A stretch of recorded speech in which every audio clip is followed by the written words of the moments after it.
Welcome back from the break. We have a very ambitious and challenging group of discussions that we're going to enter into right now. My name is Ellen Feigal. I actually head up research and development at the California Institute for Regenerative Medicine, where we're actually doing an extensive amount of work trying to advance the science using stem cell-based get a stem cell-based understanding of disease mechanism, understand of the biology, but to apply that knowledge to advance the field for applications for clinical treatments for patients. So we're trying to cover the broad spectrum of, yes, understanding the science, but yes, also trying to apply that science so it can accelerate therapeutic approaches for patients. And we're working on both ends. We work on the regulated space for our therapies, and we also just initiated a solicitation for clinical trial infrastructure across the state of California to try to have a very rigorous, high-quality way in which to actually assess the value of these different types of treatments and hopefully do it not just in a high-quality, scientifically robust way, but also in a more efficient and hopefully a more accelerated way, because I think what we're hearing from patients is they don't want to wait 10 to 20 years. The way we've conventionally done things to try and get an answer, we're trying to figure out a way not to just do things in a smart way, but is there a way that we can accelerate how we get to that step? So we have a series of very distinguished speakers today that are going to address the issue of the regulatory and the legal framework in a variety of countries for assessing these stem cell therapies. If you could go to the next slide. I'll be moderating the session, and then we have with us, you'll have bios in your agenda packet, your briefing packet, and for purposes of time, I won't go through it other than say they're all very distinguished, either in the field of law or the field of science, and have unique perspectives on what's going on in the country.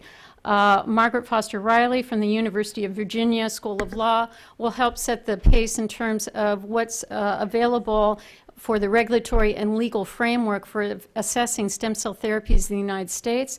That will be followed by Dr. Bianco from the Sapienza University di Roma in Italy to talk about the frameworks in that country.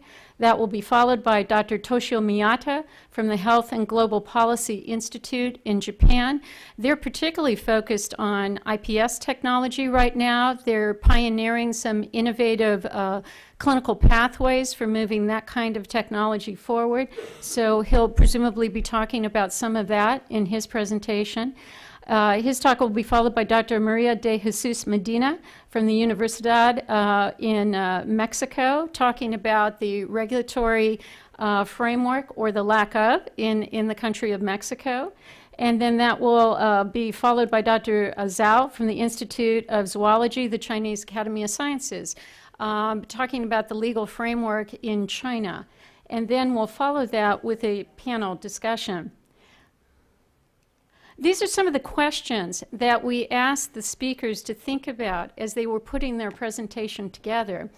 And it focused around a central issue of, can stem cell treatments be offered with any prior approval from some entity in your country? And there are a variety of options that they could consider in answering that. If the answer is yes, well, then the issue is, well, how is quality of those therapeutic approaches assured and maintained, both from the standpoint of professional skills as well as the quality of the materials being used?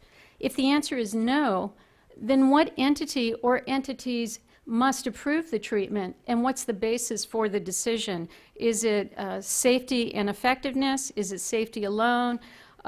Is it just credibility of the approach? What are some of the parameters that are used to decide whether or not to evaluate that kind of therapy?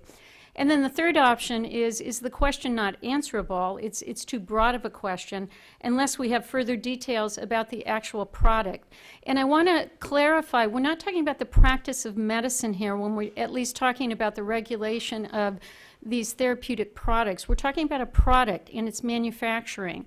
And that's going to be, I think, some of the focus for the regulatory aspects today. There'll be regulation about the professional skills.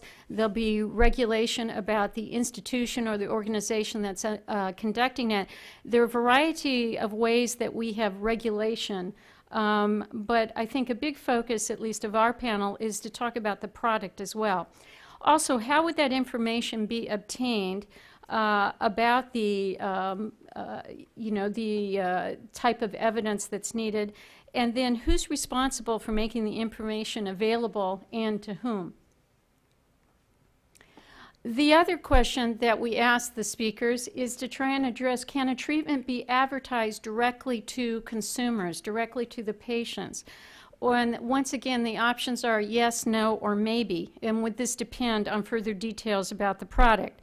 The other question is, are there mechanisms or programs for the clinics to voluntarily share information about their offerings, and are there regulatory mechanisms for access to investigational agents outside of a clinical trial?